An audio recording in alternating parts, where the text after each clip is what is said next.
What's up, everybody? Welcome to Clean Cut Conversations. I'm your host, Josh Lovett, and I got my boy Royce Massengill over here. What's up? And today, we got a special guest coming in because our topic is distinguishing a man's wants from his needs when it comes to the dating scene, the modern dating scene.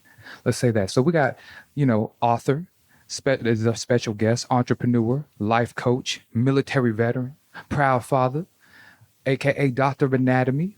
But let's call him Hurchel Williams today. Let's give him a hand clap for that. Look. Definitely appreciate it, guys. Definitely appreciate it. That's good. So, Herschel, before we dive into our topics and stuff for today, tell us a little bit about what's going on currently in your life, anything special, because we haven't spoken since New Year's. Mm-hmm.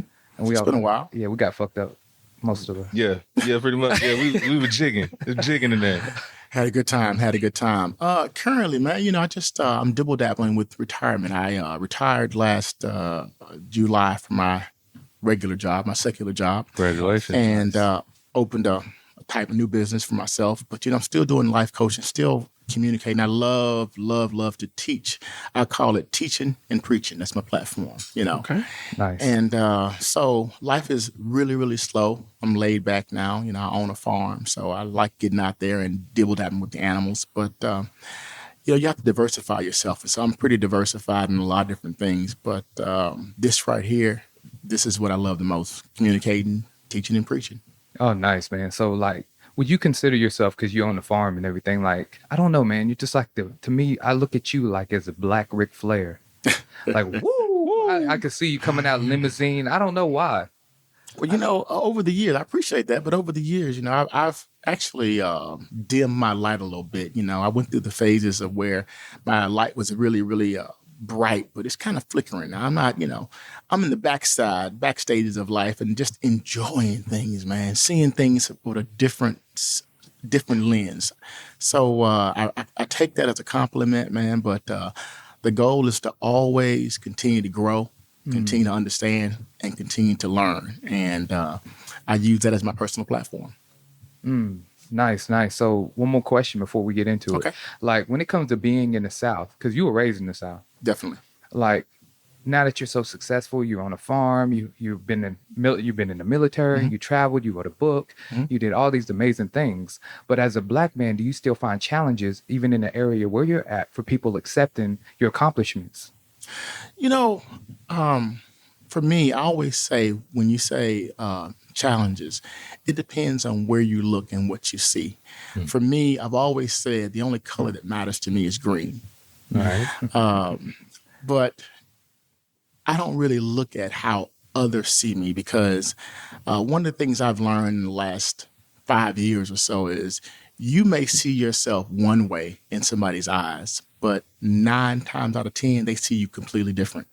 And when you realize that you're not the person you want to be in their eyesight, Right. it can be damaging for you. So I never let the perception of others bother who I am or take me in a different direction. So the South is always going to be the South. They say we've made progress. We have. For me, for instance, I started dating outside of my race probably back in the mid 80s when it wasn't cool.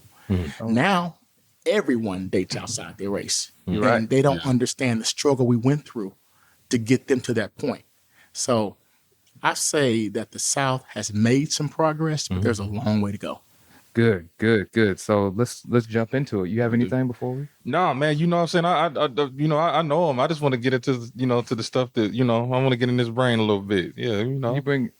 Oh yeah. Yeah, bring it up. you got me. We good? Yeah, Yeah, I just, just wanted to. Okay, so Let's get it. let's get it. So let's talk about. We're gonna go into childhood trauma Okay. and present views, and how your trauma affected your present views on women, the Okay. outlook. Okay. Because in your book, which is available on Amazon, The Anatomy of a Cheater, it says let's talk about it. In your book, you encounter, you have a sexual encounter with an older woman in an elevator. Do you feel that this childhood sexual trauma shaped your current views on women today because you experienced, explain what happened? Let's go without Okay. being too graphic. Let's Without being too graphic. I mean, how can you tell it without being go ahead. Just go ahead. She was older. I was 15, 16 years old, if I remember correctly. She was 31, 32. And when you're approached by an older lady and you're a young male, it's not seen at the time as sexual trauma, or it's not seen as them being a pedophile because she was a female. But man, that lady had me in love. She put some things on me. I mean, she had me on my knees, had me experiencing things sexually that I probably shouldn't have experienced until I was well into my 20s. So what that did for me to this day, even throughout my 20s and 30s, is it always made me be the person in the relationship with the most experience, because I was internally processing, looking for someone that was feeding that energy that she gave me. Because again, she outlined it. She didn't write it down, but the way she administered to me, the way she made love to me, the way she sucked on me, the way she felt on me, she made me feel things that I shouldn't have felt in my teens. I should have probably felt that late into my 20s or 30s. And so again, whenever I would date someone, one of the things that made dating so easy for me was I was always the one with the most experience. I was doing the teaching. Wow. So that's a good, because I was going to tag onto that. So the fact that she was an older woman and she did those things to you, once you started diving into like other females, were you looking for experienced women, or were you looking for women that didn't have much experience due to what had happened to you with less experience? A little bit of both. But in the very beginning, in my military years, so we're talking 19, 20 years old, most of the ladies that came at me were more experienced women, much older than me. So I knew the sex of a relationship, but I didn't know the love making of a relationship, because there's definitely a difference. And so by dating these older women, they kept teaching and they kept revitalizing what she had taught me about how I should feel. And so I was able to satisfy them based on what I was taught. And I've always said, and no matter what you hear in books or what people tell you, a man is taught to have great sex by another female. You know, you don't wake up like animals in the wild and just, have sex. Animals in the wild, they do it to procreate. We do it for feeling. We procreate as well, but we do it for feeling and for love and for affection and all those things. So all that has to be taught to a young man, And so that lady, I give her the respect, even though I was dealing in pedophilia, because me being 16, her being in her 30s, but it wasn't seen as that until I got older and I understood what really was going on. She shouldn't have been doing that. I was way out of my league. Right. So do you regret it? Not at all. Let me ask you this. Let me ask this question.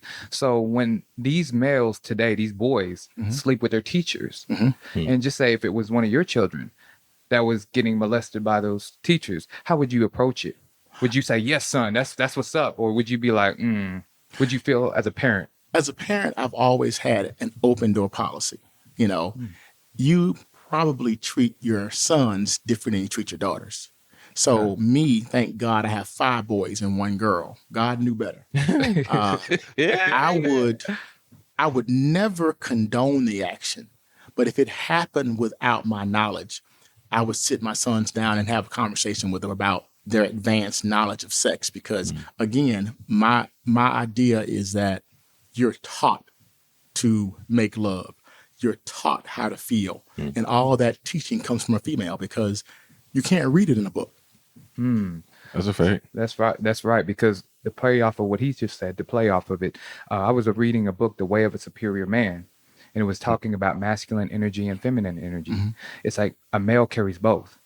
See, it's a woman's job for the man to go out there and do his thing and basically empty his thoughts. Like, go out there. That's why when we bust a nut, we don't feel anything. We don't want to talk. We don't want to do anything. But the women, they're all in the waterfalls. They're all in their feelings. They swimming everywhere. They're doing all that, right? Wait a minute. I have those feelings too. Okay. I gotta let you know. I get there too. So what he was basically explaining is that women are there to heal our feminine side, to get us to feel, so we don't go out in the world not feeling. Okay. showing empathy. And I agree with that. Yeah, that's what you're pretty much saying is that I know the relationship that you have with your women, we'll go deep into that. Okay. There's some type of strong bonds you share with them because you can share the feelings with them. And that's what I respect about you. You're just not knocking them left and right. And then they're upset and they're like, I hate that dude. I hate him because most of your women don't hate you. Nope. Because the goal, like, again, my goal was always to leave them with something that they didn't come in with. And so what that lady taught me early on was to have feeling behind the physical emotion, have feeling beyond just busting a nut. So to be honest with you, I was in love with that chick. Didn't realize it, didn't understand the emotion called love, but I was in love with her. And so it, in a sense, it ill prepared me for the love and the emotional side of sex. So I was that was just your out there first. banging it. That was your first. No. She wasn't my first. Okay. She was, but she was my first real lady. Okay. I was messing with young girls. So after that, it lasted about a good year. Yeah. And after that, I tell you in my book that I found out she was married. Dang. And that devastated me. Right. Oh, that's right. Absolutely I recall devastated that. You were me. upset. Yeah. When her husband came to me and he made a mockery of it. He said, oh, so you're the little boy that my wife says has a crush on you, on her. And in my mind, I was thinking, no, I'm the young boy that's knocking her boot. To the left. And I was knocking it. And it was good. It was real good, you know. And, you know, so here lately, since I got a lot of time on my hand, I've been doing a lot of soul searching about my past and, you know, about how I came to be. And you asked me earlier, would I do it any different? No, I wouldn't. I would want to have life just like I am, because I always tell people, a life coach is someone who's lived life and can share their life experiences with you. So that's where my my dynamic came from. So Cool. how was you able to maintain your masculinity in a sense? And when I say that, you got a lot of sassy men today. I'm not going to label no men out there, but a lot of sassy men. I'm sure you were in your feelings when you found out Absolutely. about her being married, but how did you channel that into where you still kept your dominance? Because any other guy would have cried. They probably wouldn't have messed with no more women. They probably would have went to the other side. You know what I'm saying? We have a lot of that today. So my question to you is, like, how can a man, if an older woman chases after a younger man, how does he accept that? Should he make that move, or should he block her and be like, I'm gonna take my time? In other words, because there's a lot of older women saying that the men their age aren't doing enough for them. They're not listening. They're in their feelings. They're not taking the masculine role they should be taking. So in the end, like, how do you think women should approach younger men in this case, due to your experience? Because you turned out pretty well, man. Like, I did. Thank you. For me, I took a whole different approach. For a while, I was angry. And I took that anger out on every female that I met beyond that. And when I say angry, I didn't mean in a physical sense. I meant in an emotional sense. And so when I had sex with them, my goal was to leave a mark. Let them know they've been riding. You know what I'm saying? They've been with a real man, because as time progressed, I kept meeting dominant women just like her. So obviously I must have attracted that, because I was in a never-ending search for wisdom about sex. And so, you know, nowadays, everybody talks about multiple orgasms, men being able to have stamina, buying medicine for that. No, I met a lady later on who was older. In my book, she's called Diamond. And Diamond taught me the art of having multiple orgasms. You know, she taught me how you break them up. Instead of having one big one at the end, you break those things up. And I took what she taught me and I mastered it. As far as a man having orgasm. Exactly. Interesting. Exactly. Okay. And I remember one of my critics who read my book said this book is laced with multiple orgasms. And she made it seem as if I was lying. And I said nothing in my book was a lie. You know, this lady taught me how to break them up and enjoy them. You control the the emotion. You control the physicality of sex, and you control how many times you have an orgasm. And that's what made me successful in my practice when I was doing sexual therapy with men and with women, how to make the whole experience last instead of just wham, bam, 20 seconds, man, So you teach them to use their natural instincts, their natural self. Yep. So you don't prescribe them anything and be like, "Hey, man, you need some Viagra. You need to try this new honey that's out here. You need to try this new juice out here." But if that's a way for them to engage with their wife properly, then you would suggest that, recommend that. I always said when I was teaching, I said my goal is to teach women how to have squirting orgasms, because that is the most intense orgasm a female can have. Yeah. And then how to teach men to have multiple orgasms. I'm not talking 1, 2, or 3. I'm talking 6, 7, 8 in each setting. That when it's done, it drains them. The emotional connection is there. Yeah. The physical connection is there. Everything is connected by two people. The only problem you have with that is when you have sex with someone that's not experienced or has not ever experienced that type of connection, they instantly think that you're the one. This guy is the one. So I can't tell you how many times I was the one for the women I was with. I was just doing my job. Right. And they base that off of the physicality, like the sexual. That's exactly right. So because I feel like this could be a whole little session itself. So let me switch gears real quick. It's trying to stay in that. Okay. In this relationship dealing with women realm. So like, I noticed you said like nowadays. So nowadays is a little different because when you were speaking of like your past relationships, a lot of those interactions were face to face, phone call or two. We didn't have FaceTime and anything like that, no text messages and nothing. So like now that we're like say in this age of social media, like do you think the age of social media has like affected dating, like dating online and stuff like that? Like how different? Like can you compare and contrast those two from how you interacted with women then and then compared to now, and what are some of the pros and cons you feel? Everything now is complete fantasy. And when I say that, I mean it. When you don't know who you're talking to, you see a picture of someone, you see a video of someone, but that could be somebody from a foreign country trying to woo you in just to get in your pocket. They have an agenda, and it's completely different. I would much rather have a conversation or a sit down with someone than I would to speak to them over social media, whether it's Facebook or any of the social media sites, because you don't know what you're getting unless you're sitting down in front of them. So if I meet someone online and I'm interested in them, I try to quickly move it from online to a phone call, to a text, a real text message, or to a coffee shop. Because if you move it to a coffee shop, you get a chance to try before you buy. Meaning you can spend $15 on coffee, and if it didn't work, it didn't work. You're not out here buying a whole meal. Not saying that I'm cheap, but the goal is to get to a certain point where you can grow together and go together.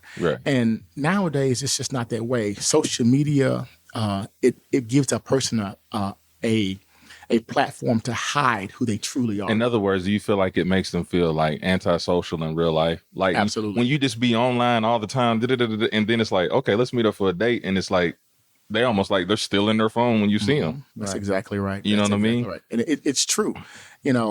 Everything now, again, is electronic. It's media. That's why I try not to date young people. Okay. Because if you're dating somebody young, then you expect exactly what you're getting. Like he just said, you're sitting at a table and you're supposed to be interacting and meeting one another, and you look across the table and they're checking their phone. They're looking at their text messages, or they're scrolling on social media in the process of having dinner with you, where we should have open dialogue. So it's completely different, So let me ask you, you're taking them to a coffee shop. Now you saw that post where there were places where not to take a girl, the Cheesecake Factory, this stuff. If they won't even go to the Cheesecake Factory, how do you lure them to go to a coffee shop? That's crazy. That's my thing. It has to be mutual. And you guys have probably both, as masculine men, experienced what I'm about to say. Okay. When you meet a person online, she has a lot of suitors. Right. So you can't think that you're special. But I can tell you the one surefire way to move a conversation from social media to personal or face-to-face. Okay. All right. Here's the one way, and it's simple. And I want everybody to write this one down. When you meet a woman, you give her just enough of yourself to be dangerous. So for me, whether it was Tinder or Plenty of Fish or any dating site, whenever I would reach out to a woman, I'd leave her with a question. Women by nature are curious. So I would say things like this. You know what? You're absolutely beautiful. You are. And I'm sure a lot of people tell you that. But do you realize what your best quality is from my side of the table or from what I'm seeing from your social media site? And I leave it at that. I've had women tell me, oh my God, Dr. Anatomy, I waited for hours for you to get back on just to answer that question, because every woman wants to know what their best quality is. And I always say, you show me a gorgeous woman, show me drop dead gorgeous, and I'll show you a woman who's insecure. Okay, so before that, let me ask you something. So when you approached her to tell her that, how did your profile picture look? Did it look like unprofessional? Did you were you in your jogging pants, your cowboy? How did it look? What would you recommend for men or suggest that men do first before they start attacking like that? I give them a wide variety of me. So I work outside sometimes, so I have a cowboy hat on at times. I have a suit on at other times. I give them different ways of how I look. I can dress it up or I can dress it down. But since nowadays 98% of everything is visual, I never try to show my financial status in the picture, because that's not what you're looking for. Okay. I don't put a nice car. No. I always put basic. If you can't deal with me basic, you can't deal with me when I'm way up high, riding high. So the goal is just to have a conversation, to get her off the screen, I always say. And to get her off the screen, you got to stand out more so than all the other guys. So, for example, most guys say, hey, beautiful, you sexy. Or, hey, gorgeous, what's going on? Or they may send her a picture, an undesirable photo of them below their waist. Never do that. I never do that. I always go at them with a question. Because, like I said, a woman by nature is inquisitive. She wants to know, what is it you saw in me? Leave her thinking. You have to separate yourself from the hundreds of guys that are sending her messages. Fellas, I'm telling you. Stop showing the D. That's right. I just saw a post on that online. Like, you stop doing that. But so if what you seek is sex, what would be your tactic? The old Herschel, but online, what would be your tactic for these men? If that's all they see. Look for the ladies who say, if you're looking for sex or a one-night stand, keep moving. Do you know what she's saying to you? That's exactly what I'm looking for. Bam. Because the people that say that, they're living off their subconscious. I can't tell you how many times I use that as a way to reach them. Okay, oh, she's great. She's not looking for a one-night stand. And guess what? Dr. Anatomy don't believe in one-night stands, but I do believe in a two-night stand. Meaning, if I meet you the same day, women take a lot of grooming to get ready to have sex. I don't want you if you're not at your best. So if I meet you at a club and you stinking and you've been dancing all night, that ain't the night I want to see you. I want to see you the next night. And so with that being said, basically what she's telling you is she does have that desire. I won't go into detail about who she was, but I can say I dated a Miss America contestant from late 90s. And she went into all the things while we were talking online about what she didn't want. I don't want a one-night stand. I'm not just looking for a physical relationship. The second night, like I said, we had wine. I see everything coming. When she invited herself to my home and bought a bottle of wine, that was her way of getting, quote unquote, white girl wasted. Because if she get white girl wasted, what won't happen? She can't drive home. Yeah. So I gave her a spare bedroom, and she said to me, "You're not going to sleep in here with me?" I slept with her, but I didn't give her anything. Even though she nudged up against me, backed it up 3 or 4 times in the middle of the night, I still didn't give it to her. The next morning, guess what happened? I beat it up. I beat it up. So let me ask you something. Does this work? I'm just gonna be straight up with you. Does this work mainly for white or black women? What's your approach? Because do you feel resistance from our black women more with the tactics you just said? Because usually there's a different approach that we have to use, I feel, as black men, because we come off as misogynists and domineering. So that's a whole nother topic when it comes to dating races. But I try not to structure my dating prowess for race. okay. I try to use the same tactic on everyone. Now, that may or may not be a wise thing for me to do, but over the years, if you ask me a percentage, I probably have dated 75 to 80% Caucasian women Okay. versus in my younger years where I dated only what was available to me, which at the time, coming out of the inner city, I dated a lot of African-American women. Right. So was that purposely, or because I recall, because I mean, now y'all, we've had plenty of interviews before. We tapping into this younger crowd. What 70, 75, 80%? What was that reason? What was the reason for white girls only in that high percentage? Was there a tactic? The lack of resistance. I won't go and tell you that black girls won't do what white girls would do, because everybody would do anything at any given time. However, white girls, the climb to them was a lot different. When I say the climb, I mean getting from 0 to 60. Not saying that white girls by nature are easy, but white girls enter a relationship with the same understanding you do. If they want to knock boots, they're going to knock boots.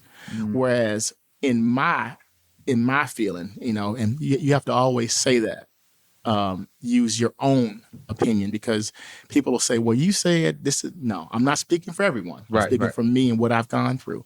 When it comes to dating my race, it takes a little bit more massaging to get to the finish line. Gotcha. Even though they want the same thing, they make you put a little bit more effort into it. I understand. We can go deep into it. I mean, when I say go deep, a black woman has been told by her mother that she's a queen by nature. Right. And that may be true. But to maintain that queen status, they want you to put out financially. They want to know where you sit financially. Right. They want to make sure that you can take care of their needs. And if you know me and you have done your own homework, you should already know that I can do that. Right. So it takes too much effort to get to the finish line. Right. So let me ask you something, because I don't know. It's been a minute since I read the book, but I'll just be totally frank with you.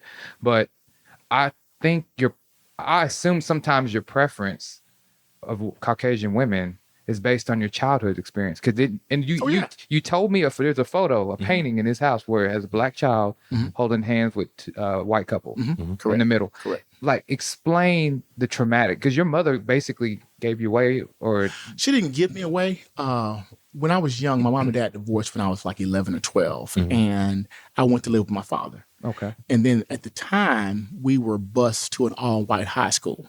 And so when you're in Rome, what do? You deal with the Romans. Right. But I learned through therapy that the reason I have an affinity for white women, I should say, is because of something happened in my early childhood. I was in 3rd grade. And I don't know if I ever told you the story, though, but I was always a very astute child, very, very smart, straight A's. And in 3rd grade, the teacher came in and she said, we're going to do the play of Snow White and the 7 Dwarfs for your parents at night, but also for the kids during the day at school. So twice. We'll have 2 productions. And she said, since Herschel is the smartest kid in class, he can choose, based on your GPAs, we'll let you guys choose what you want to play in the play, what actor or actress you want to be. Well, when she came to me and asked me, I said, I want to be the prince. She laughed. This was in 1980, I'm going to say 84. She laughed. Today, the things that she did would have been frowned upon. She probably would have lost her job. But she said, you can't be the prince, you're black. And I think that scarred me for life. Because some of my sexual antics, even to this day, when I'm making love to a white girl and they want to role play, I become extremely dominant. Extremely dominant. I don't know if we rated X here, rated R. Go ahead. No, go ahead. Go ahead. Go I for become really dominant with the things that I say. Yeah. And I always preface that by saying, when I meet a young lady and I'm dating her, I say, now, what we do in the bedroom can stay there, but don't let me disrespect you. If I say something that hurts your feelings, let me know. But I mean, you can only imagine the times I say, call me this, or you are. Had some colonial moments, man. Some slavery time. Who does belong to? Whose property is this? That's exactly right. But I say N-word this and N-word that because I think it's a way of taking back what was taken from us back then. You know, me not being able to be the prince. Bitch, I'm the prince now. And I beat it up. I smack it up. And I make them say words that they're not comfortable with while we're having sex. And, you know, it's all done in fun. We'll put some Aladdin on the Prince Ali of Baba. That's exactly right. Herschel gonna die as a martyr, bro. I'm just saying, bro, you know, and a lot of them in the beginning, they always come with, oh, I don't use that word. Or I don't say that. Right. Yeah. And so I'm like, yeah, you in-loving slut. You know, Go ahead. So, yeah, I say it. I make them say it. You know, whose is this? It's yours. You know, so, and I did that for years because I enjoyed it. You know, I enjoyed taking that control, but I also enjoyed trying to bridge the gap from the 80s until current years. Because hey, you know, if you want to be with me, you got to pay the price for some of the things that your ancestors did. Ooh, Black Power. But there you go. So, all right. So before we get lose track, man, like, let's talk about like the societal perceptions and relationship norms today. Like, the hookup culture, right, is very influential in a way to where it almost misconstrues the concept of cheating. So I don't know what's cheating. You got polygamy. You got different types of polygamy out here. Then you just got friends with benefits and all this. But do you feel that being in a committed relationship is even relevant anymore? You know, for me, it's a good question. It's a really good question. For me, one of the most important things in a relationship is honesty. And a good friend of mine told me years ago, he said, if you want it, put it in the universe. And so whenever I date now, or I'm currently in a relationship, and my goal is I consider myself polyamorous, which is a polygamist. And there's a lot of different versions of it, a lot of different rules to it. Yeah. But I just say to myself, I live my life for who I want to be. So I have gone on record. My book is called Anatomy of a Cheater. So what does that tell you? I've gone on record to say that I've cheated and I enjoyed it and I wouldn't live my life any other way because cheating taught me how to be pleased and what I want. Most men don't even know why they cheat. For me, in this day and age, guys just like the feeling. They like to have sex. They like how it feels while they're doing it. But if you haven't researched it or understand, then you're just spinning your wheels. So my goal nowadays in 2024 is for men just to be honest. Tell them what you want because most women like women as much as you do. You know, and for most men, that's scary. They don't like seeing or visualizing their woman with another woman. And for me, hey, that's the best fun in the world. Now, let me ask you this. When you went through, let's go back to your trauma on that one. For Black men, we don't like seeking mental health therapy or any type of sessions to get our mind right. So these men out here today, would you suggest that they get their mind right before playing the field? Because like you said, there was times that you wanted to leave your mark. And I'm assuming that was before the therapy. Oh, definitely. Yeah, Definitely. there you go. When it comes to men in therapy, there's a stigma that Black men don't like therapy, and that could be true. I can't quote the percentages, but if you feel that there's something you're missing, then by all means, therapy can really work for that. But for me, I call it live life therapy. Live life therapy is being honest with the person you're with to a point where if your honesty shocks her and she leaves you, that's something you have to deal with. But most women would appreciate your honesty more so than they would a lie. If you tell them straight on, I just dealt with somebody not too long ago that was out of a relationship. She says she and her husband divorced because he wanted to see someone else. And I said to her, well, what if he came home and told you? What if he said to you, I love you. I love being with you. We've been married for 15, 16 years. But at this point in my life, I want a little bit extra. I said, how would you have dealt with that? She said, I told him going on. And I said, that's why he cheated on you. Damn. I said, had he told you the truth, you couldn't handle it. So he cheated. So you can't have it both ways. You got to say, okay, everyone says they want honesty, but can you handle it? Is how I look at it. And speaking on that, to add to that therapy, it's interesting because a lot of people usually think that therapy is just you're just supposed to transform into just completely somebody else. But the way you were mentioning it is like, well, if I was going to the therapy, I'm just going to be honest about what's going on with me and what, like you said, what I enjoy. Like, I like this, I enjoy this, but am I going to therapy to change the way I think, or am I going to therapy to be more expressive in the way I think with other females? I think it's the latter. I mean, you go to therapy to be heard, Right. For people or for someone to listen to you and give you basically their opinion Right. about. I mean, there is no right or wrong answers to the way you live in your life, But I always tell people a therapist can't help you if you don't tell them the whole truth. Right. True. You can't beat it up and kind of sugarcoat. You have to tell her he or she exactly what's going on. And I mean, currently, I'm a therapist who's in therapy. And so I speak to the same lady every Thursday at 10 o'clock. And not only do I get therapy from her, she refused my batteries. Okay. I wait till Thursday morning to tell her exactly what I've gone through the previous week. Yeah. And if I miss a week, then it's that much more information. And it's only an hour, but you'd be amazed at how much I look at the clock and say, damn, that hour's already over, because I call it data dumping. You're dumping all the data from the previous week. And so you can't get out of therapy what you need from it if you don't put the right information into it. You have to tell them exactly what's going on in your life. So to your question, I know we dibble-dabble, but fine. to your question, dating people nowadays, no one's being honest. And I think that's the tragedy of social media. That's right. You can be whoever the hell you want to be. If you don't like your profile, you just create a new one. Right. Right.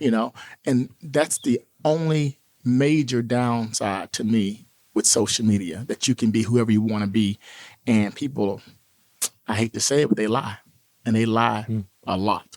But okay, I'm gonna play off of his word. So when you look at men and women today, right? There's a statement that you make, right? Like, first off, let's put it all on the table. We're trying to engage in a relationship. Here's what I want. Here's what you want, right? So my question is, it goes back to your statement. You say, like, adults do what adults do. Like, so if you're bound to cheat on someone, you need to ask yourself or explain why you feel that you need to cheat on this person. So when you say adults do what adults do, explain that in a relationship term and in a relationship perspective. It's very simple. Very simple.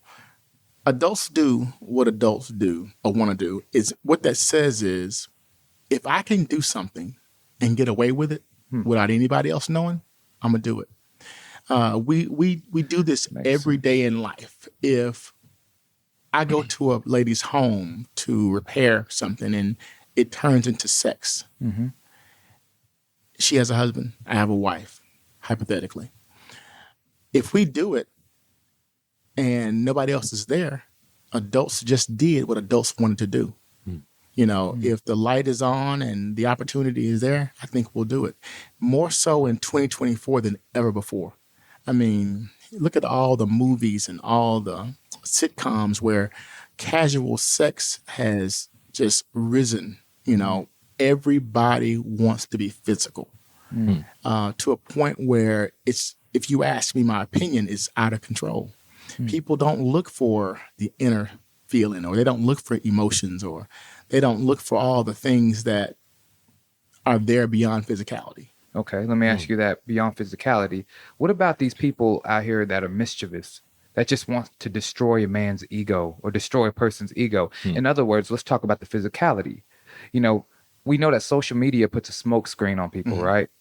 But let's say let's talk about, I'm going to go into it, transgender, and being fooled and deceived. You're a man probably looking for a girl, probably looking to settle down, but you feel that social media, when it's out of control, that's what you say.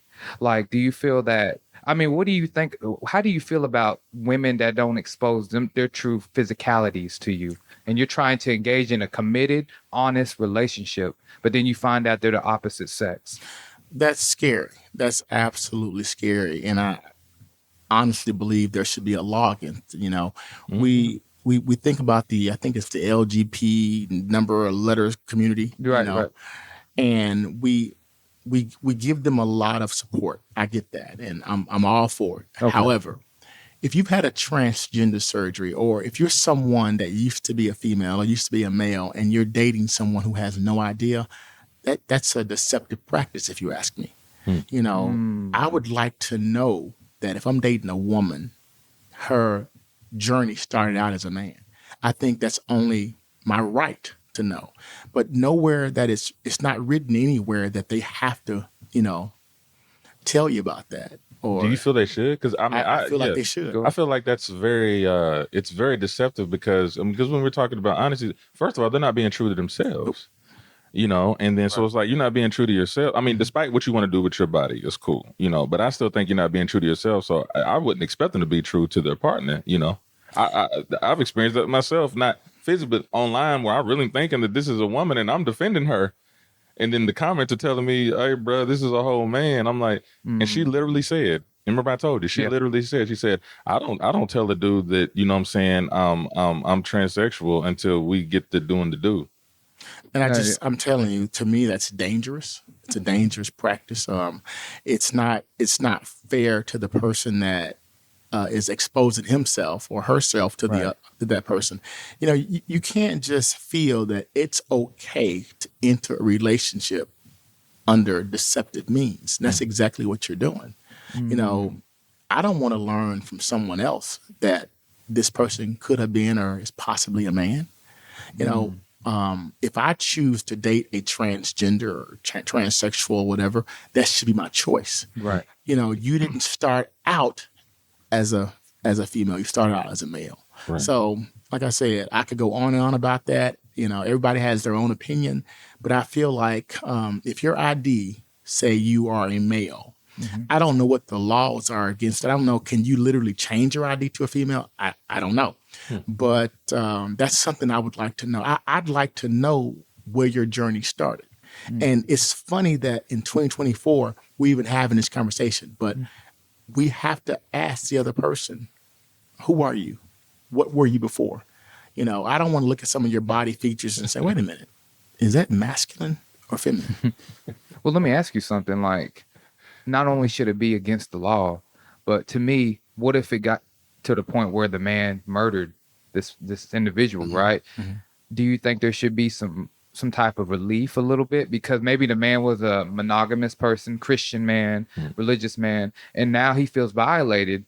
How do you look your pastor or bishop in the face saying that, man, I just engaged sexually with a man and I wasn't even married at the same time? So him taking his emotions to that next level, do you feel it's really criminal? Like, do you feel it's I think it can be. I think, taking someone else's life, whether it's male, female, transgender, that's wrong. I'll go on record and say that's wrong. However, everybody's mental state is different.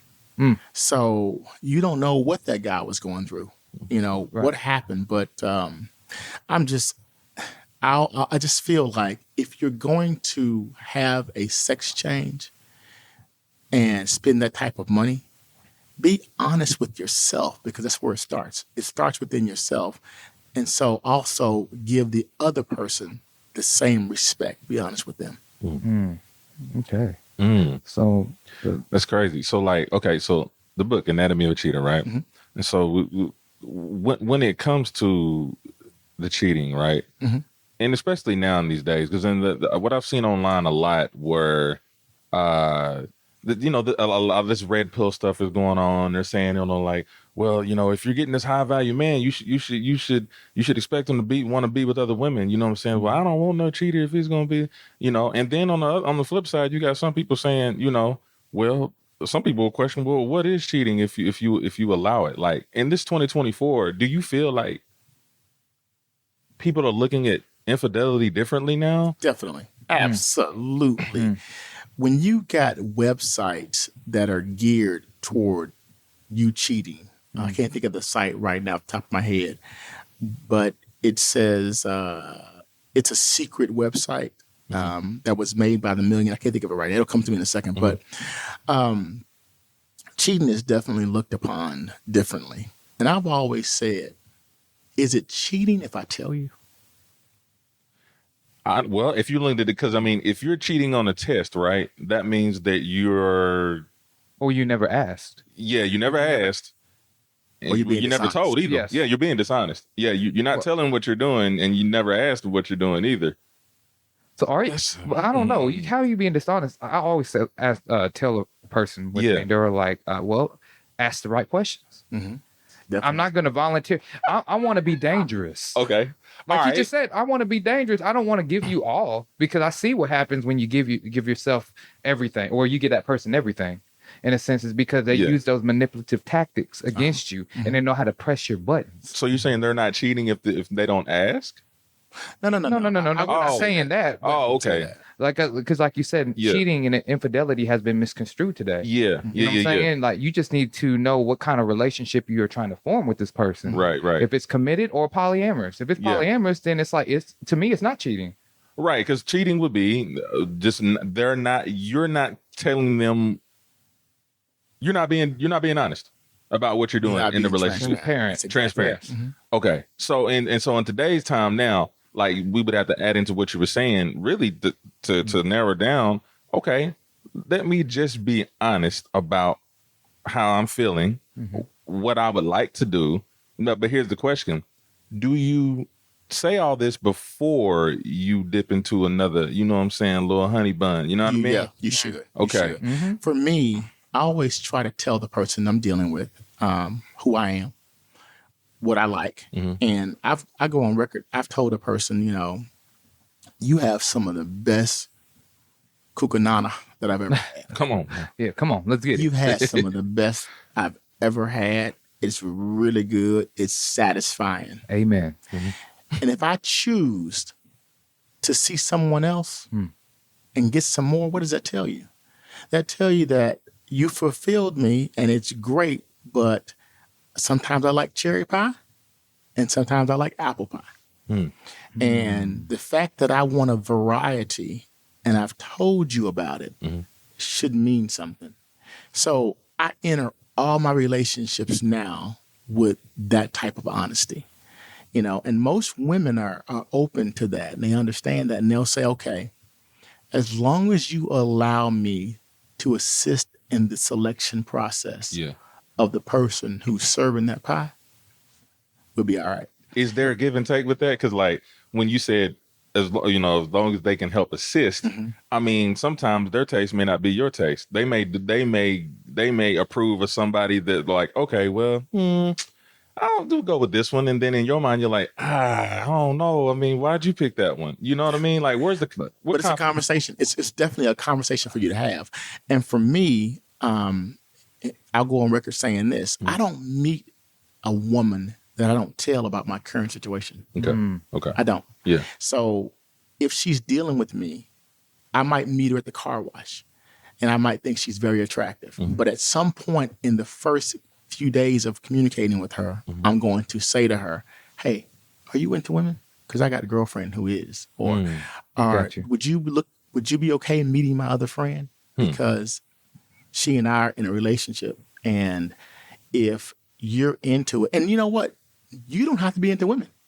You're into me. Right. So if you want me to be happy, then understand that I'm going to date you. I'm going to date her. Yeah. And they're all, I've heard them say, well, I don't want to meet her. Yeah. Well, then that's cheating.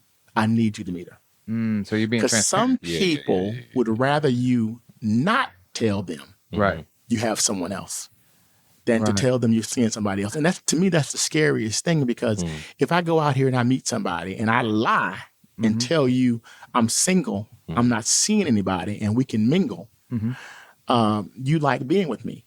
But if I tell you I have a girlfriend and she's open to this, you want to run away. What kind of sense does that make? Right. So do you feel it stemmed from your first older woman sexual encounter? Definitely. Because you didn't know she was married. Would you have felt some way if you found out she was married beforehand and she's like, we're about to do this? At 16, probably not. Okay. Right. But looking back, as an older person, and I said, my father used to always say, when you know better, you do better. And I know better now. And so I try to keep all my cards on the table, because as you age and as you progress in life, you don't have time for all those extra conversations that are hidden. I'm not going in the bathroom and texting behind my girlfriend's back. Or I'm not going to I don't have time for all that. Right. I'm going to do it right here in front of her. And so, and that's what I need her to understand, that it's all good. We're going to always do this together. Okay. No matter how good your kukanani is. I might want some more. Okay. All right. So let's go ahead. I'm going to go ahead and try to wrap this. Yeah, for sure. But it's all good. I love the conversation that we're having. But I want to answer this question. So we talked about if your kids or your children engaged in the same type of lifestyle, had the same experience, right? Are you transparent with your own children about who you are? Yes. Okay. Absolutely. So none of them resent you in no type of way? No, not at all. Okay. Or you don't have no type of weird miscommunication? Now, the older, I said I have 5 sons and a daughter. Right. They've seen me with several. And believe it or not, my kids went in the opposite direction of me. Really? When I say opposite direction, they don't have a cast of female suitors. Yeah. Most of them are one woman type men. And that's okay. You know, everybody has their preference. And I actually asked myself, I said, I wonder if that's from what they saw their father do. They saw me in and out of several different relationships. I never tried to hide who I truly was, especially when I carried the moniker of being single, because I feel like if you're single, you should mingle and you should enjoy life. Right. I hate to see a person in a full committed relationship, whether married or just in a relationship, not living life, not enjoying the sweetness that's out there to enjoy. So I'm not saying having multiple women is the driving force of where we should be, but I'm saying, try before you buy. So when you look at your own children and their monogamous relationships, are you proud? I'm very proud of them, and I applaud them. And if they ever come to me and they ask me about how life is beyond that, right, I'm honest. If they say, Dad, I'm just not feeling this anymore, then maybe it's time to pack up and do something different. But I let them live their lives. I don't interject where I shouldn't. And have they ever, as far as you said, them seeing, how you were living your life then, has any of them came up to you and be like, yo, Pops, you wilding or something, or man, have they ever got on you about that, or did they just kind of accept it? My oldest son, he and I, we can talk like that. The other ones, out of respect, they probably never would. Yeah. They don't. I don't put it out there on the table or have 5 or 6 different women around them. I'm not like that. Yeah. I'm still a private individual, but they know. And so if they choose to ask questions, they do. But my oldest son, he and I, we laugh about it. He's the only one that's married, and we laugh about it. But he's in a committed relationship, so I try to keep it above board with him. I don't try to make my life seem any better than his because he's married and I'm not. Yeah. That makes sense. Yeah. But I try to keep it honest. People ask me all the time, you have a 16-year-old daughter. Would you want her dating an older man? I say absolutely. Absolutely. I've because heard that. Yeah. An older man is going to keep it 100. Keep 100. 100. And he's going to look out for her. Right. He's going to give her the necessary experience that she needs going into the dating scene, because right now the dating scene is like going into the jungle.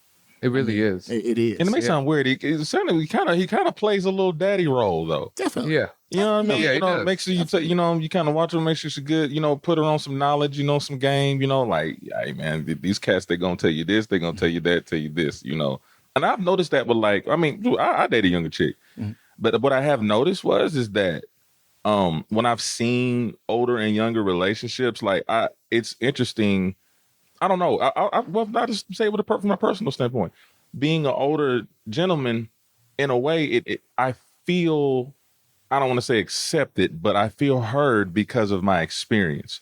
So it's like if I tell her something or I give her sort of some insight on something, it's just how she soaks it in. It's like, oh man, this is new information for her. You know what I mean? And I don't look at it like rubbing my hands like Birdman, but it's like, oh wow, like I actually taught a lesson. I actually said something, and then she took it and then applied it. Right. And it makes me feel like I'm daddy or something, man. Well, if you think about it, though, think about that concept. Yeah. It makes you feel like your daddy, right? Yeah. When you think of a father, right, you think of confidence. Yeah. You confidently are expressing this information and sharing this information like you have experience. Women are insecure. We all know that. Women are insecure. They look for security. You are securing her. Her thoughts. Her reality, in a sense. And that's why she's looking up to you. She's like, oh, I got a wise dude. I got a guy that's been through things that can show me. Because what if she didn't have a father figure in her life? True. Yeah. You are that experience. So you best to leave the best experience on her so she can continue to find men of your caliber. That's true. And it's definitely a sweet spot to that. I mean, I don't date young girls, because a lot of extremely young girls who've just left their teens and into their early 20s, they think that their pussy is lined with gold. And what's your cutoff limit? Like, give us what is your cutoff? Like, how many years from you is the least? I will go back 20 years. I'll go back 20 years. 2 decades. That's my sweet spot. Yeah. Okay. Right around. But I'm not going any further than that, because now you can find someone who's mature in her 20s, but for the most part, they think, again, that there's a difference than anything you've had. They think that, I mean, they're oblivious to what you've experienced in life. And it's like the song says, I heard it all before. I've heard it all before. And so don't come into my life thinking that you're more experienced than me, because I've seen it all. I mean, we can all learn things, but when it comes to relationships, and, you know, I think as a man ages, he gets wiser. Yes, He's true. like fine wine. And so if my daughter came to me and said, Dad, I'm 24, 25, and this 40-year-old guy's trying to date me, what do you think? I said, honey, you know, be careful. See what he's about, but you have my blessing. Because he's probably going to look out for her. See, my daughter's foundation has been laid. When you're a good father and you've been in their lives, they're not looking for daddy figures because they have a father. Right. They're just looking for people that are good to them, that can treat them as well as their father did. They got that blueprint. That's it. That's the word. That's exactly what it is. Yeah. I noticed that. Right. Yeah, that's real. Yeah. Because if you think about it, the game is really the same. The same people. Yes, we're in a new jungle. The rules are just changed a little bit. That's right. Yeah. It's the same game. Yes. Because think about it. When we listen to music, we're like, music has changed. I'm throwing the subject, but music has changed, right? Yeah. But the same stuff that our parents were like, man, that rap music, oh man, come on. We're doing the same jump. We're doing the same thing. The rules are just a little different, but it's the same character. Yeah. Like, I was reading 50 Cent's book, right? He said, especially with our culture, there's a lot of sex being exposed in that culture. Yeah. We were talking about like 50 Cent and all that stuff and how the black community thrives off of broke. You know, that's what he was pinpointing. But in the end, a broke mentality seems to be a way to become successful. It just seems like the more broken you are, the more you sell, the more money you make. Ain't that sad though? It is sad. And it seems as if the person who rises to the top and corrals the broke people are the people that unfortunately are successful. So let me ask you something. Whenever the older woman approached you, did she see you as prey, like broke? Definitely. What kind of man, what kind of boy was you before that? There you go. I mean, I was very outspoken, not necessarily shy, but to this day, I always ask myself, why did she approach me? But we were in the elevator, and Oh, yeah, go ahead. her question was, you ever had a grown woman's pussy? And I said, no, ma'am, I haven't. And from that point on, it was her goal to show me what it was all about. And it got to a point where I wanted to know what day she was working so I could match my schedule with hers. I was like a small child chasing donuts. You know, she worked in the salad bar in the kitchen, and I was a busboy at the time. Dang. And I would go by there and ask her, are we seeing each other tonight? She was like, sure. You know, so, I mean, there were times when we'd go upstairs on the roof 3 or 4 times in one day. Because, you know, a young boy's hormones are something else. You got that right. Right. And, you know, she was sucking it. She was bending over. She was doing all types of stuff that I hadn't seen before, you know, at 16. I mean, yeah, I had had sex, but nothing like what she was doing to me. And it was all unprotected. So he was the bus boy, and she was tossing salads. What we talking about on the job? But it's funny, so many reasons. Boy, he was busting. He was busting all right. Yeah, he was busting. She had them salads, but look, that's very interesting. So just to add to that, why do you think it is so different between a man and a woman when it comes to that situation? You being that young as a young male, pedophile, compared to a woman being that young and then having that done. Why are those dynamics why are they judged so differently? In my opinion, I feel as if society frowns on a man being an older teacher or somebody in the position of power, dominating a young girl. And if you ask my total opinion, it's because the young girl can have a baby. They can leave a mark or something, and, you know, her mind isn't fully developed. Whereas when it comes to a young man, you know, his little hormones are raging out of control. Mine were.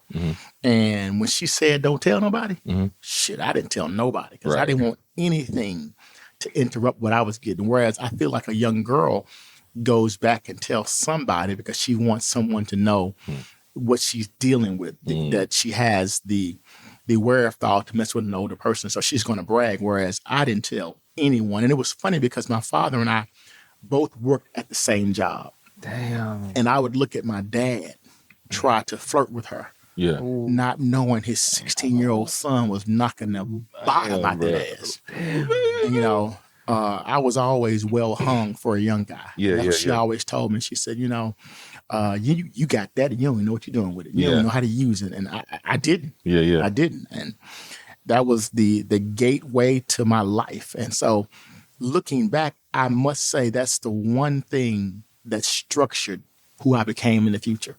You know, knowing how to please a woman. Because if you can please an older woman, anything beyond that or below that is just gravy.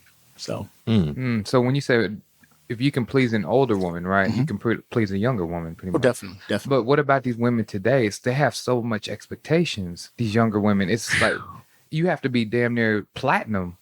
You got to eat everything. What? Nothing really. When it comes down to brass tacks, it's still about knowing what to do, knowing how to make her feel, and making sure that she has an orgasm. And that's what the old lady taught me. How to rub, feel, and touch. Do more than just one thing. You know, you're not just entering her. If you're using your penis to make love to her, do you use your hands to do other things? Gotcha. You know? Right. And so basically I hate to say it, but I was her prey. She taught me how to please her. And I guess she wasn't getting it at home. Did she have you do some carpet cleaning? You know what? Not then. I didn't. No, she was doing all the work. I didn't know anything about that at the time. You know, all I was doing was rubbing, playing, and feeling damn good, and doing different positions. You know, I don't think at 16 I had ever done it from behind. Interesting. So she kept bending that big old booty over, and I kept sticking. You kept seeing. I know as a young person, it is so, I mean, especially doing it just straight up with the meat, like just the rawness. And I mean, look, y'all, this is just real conversation. Make sure you get yourself checked, right? But I mean, as a young kid and you feeling it meat to meat. I mean, just raw emotion and fluids and, you know, and she's sucking up all the things your body can produce. I had never dealt with anything. Wasn't no young girl sucking me and keeping all the drops that came out of me. Yeah. You know, so this lady, I mean, took me to an entirely different level. And I remember she left that job, and I may have saw her 2-3 years later, and it was like it never stopped. Even after I found out she was married, I still had this an affinity for her. And it wasn't as frequent as it was, but every now and then she worked at the cleaners. And every now and then I dropped my clothes off and dropped some other stuff over there too. So you feel that she basically honed in on your innocence. She did. And then on top of that, turned you into somewhat of a predator. A freak. A freak. I would say. Okay. So every girl that I met up until that point, after that point, I was the driver. I was the person that was doing the teaching. I was the guy who was leading the show to say, based on what she had done to me. And, it wasn't that I knew that. I was just doing it. And, when I look back from 26, 27 and look back to, my early 20s, I just started looking at the type of people that I had been dating, these rock stars. And it was all based on what I was doing physically. Okay. Well, it's time. We can wrap this up then. So I guess we've learned a lot about you. I'm sure there's more to the story. Quite a bit more. You can definitely check out the book, Anatomy of a Cheater, which is available on Amazon. You can choose to have the hard copy, or you can choose to have the Kindle version, which I have both. So I still, every now and then I go back and just check out.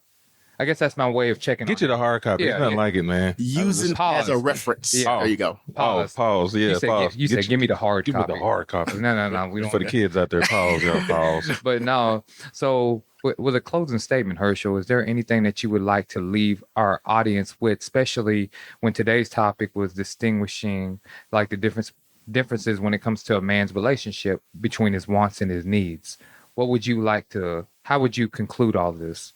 Well, I'm glad you asked, and thank you guys for having me on. It's always a pleasure with you guys. But wants and needs, when it comes to sex and intimacy, there's truly a gray line. It's kind of murky because a man's needs and wants kind of start to intertwine with one another. My suggestion is just communicate about it. Okay. Tell your person that you're with exactly what your wants and needs are, and see how close you guys can come to fulfilling those wants and needs. Because again, there's a gray area, and sometimes that gray area can become dark if you don't tell them exactly what your expectations are. Okay. Well, like I said, we appreciate you for coming through. Yes, sir. Like usual. Like I said, we're here to close it out. I'm your host, Josh Levitt. Hey, it's your boy, Royce Massengill. And we are out.